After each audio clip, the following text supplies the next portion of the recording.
मान्यवर, इस पूरे बिल को देखने के बाद जो डिमांड्स है माननीय मंत्री जी की, उसमें जो मौजूदा परिस्थितियां हैं उसके लिए 57,000 करोड़ रुपए की मांग उन्होंने सदन से की है मंजूरी के लिए।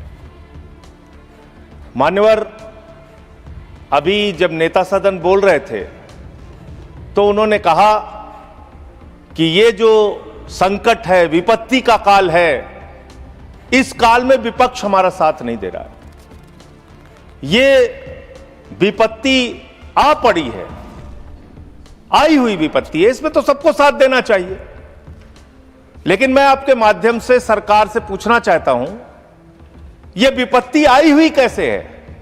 मान्यवर, यह विपत्ति लाई हुई विपत्ति है। यह लाई गई समस्या है, यह लाया हुआ संकट है, आया हुआ संकट नहीं मान्यवर।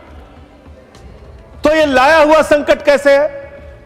देश की जनता को नहीं पता था मान्यवर, आपको भी नहीं पता था, हमको भी नहीं पता था, लेकिन आदरणीय प्रधानमंत्री जी को पता था, देश के विदेश मंत्री को पता था कि जो हार्मोज का समुद्री मार्ग है, वहां से भारत की जरूरत का 60% कच्चा तेल आता है मान्यवर, और 50% भारत के जरूरत की गैस आती है, उसी रास्ते से आती है। यह बात नरेंद्र मोदी जी को, आदरणीय प्रधानमंत्री जी को पता थी।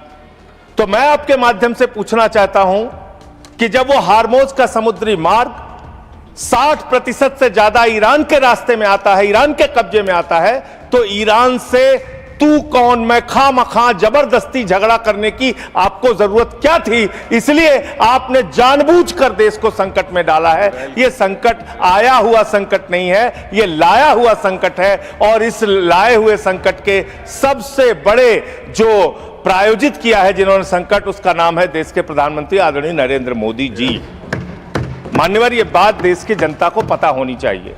दूसरी बात मान्यवर, आपका परंपरागत मित्र है ईरान, और खुद प्रधानमंत्री ने माना है। प्रधानमंत्री जी जब गए थे ईरान की यात्रा में, उन्होंने कहा भारत और ईरान की दोस्ती इतिहास से भी पुरानी है। यह प्रधानमंत्री के वक्तव्य हैं।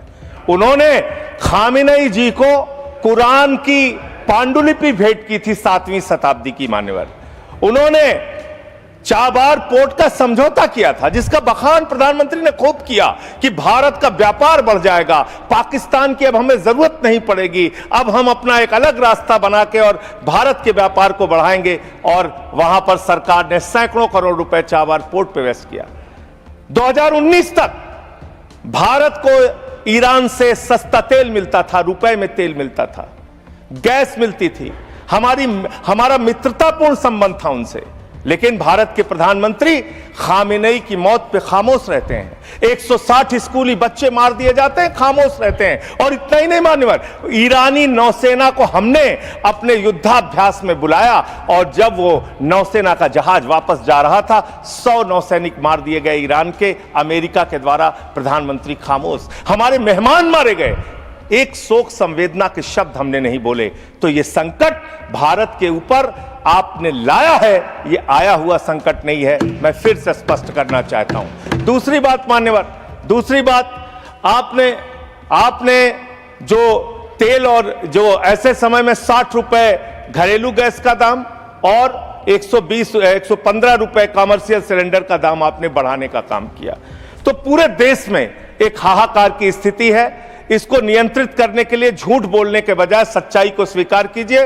और आज जो कहा गया कि हार्मोज समुद्री मार्ग खुल गया है, गलत जानकारी सदन को नहीं देनी चाहिए। हार्मोज समुद्री मार्ग से मात्र 2 जहाज आपके आए हैं, 22 जहाज अभी भी आपके रुके हैं। मैं शुभकामनाएं देता हूं कि आप वार्ता करके उस समस्या का समाधान कराइए। अभी है मान्यवर समय, मान्यवर 2 मिनट में आपसे और लूंगा। मान्यवर, दूसरा विषय, मैं आपके माध्यम से सरकार से अनुरोध करना चाहता हूं।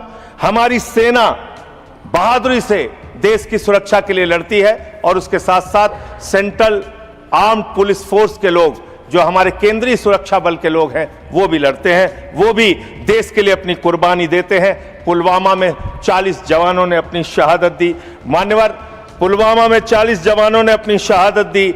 और जो उनका काडर सिस्टम है, यूपीएससी के थ्रू उनकी भर्ती होती है, मैं बस 1 मिनट आपसे लूंगा, बस आधा मिनट, वो खत्म करूंगा, 1 मिनट में खत्म करूंगा सर।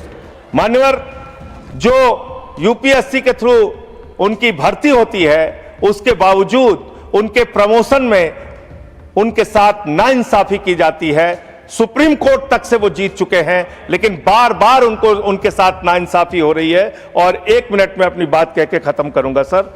जो प्रमोशन का सिस्टम है उनके साथ, जो अन्याय उनको झेलना पड़ रहा है, वो एक असिस्टेंट, एक डिप्टी कमांडेंट को जो सीआरपीएफ में है 18 साल में, बस खत्म कर रहा हूं सर, विषय नहीं है ना, 1 मिनट में खत्म कर रहा हूं सर। उसी के लिए डिमांड में चाहता हूं, सरकार के सामने एक प्रस्ताव मेरा।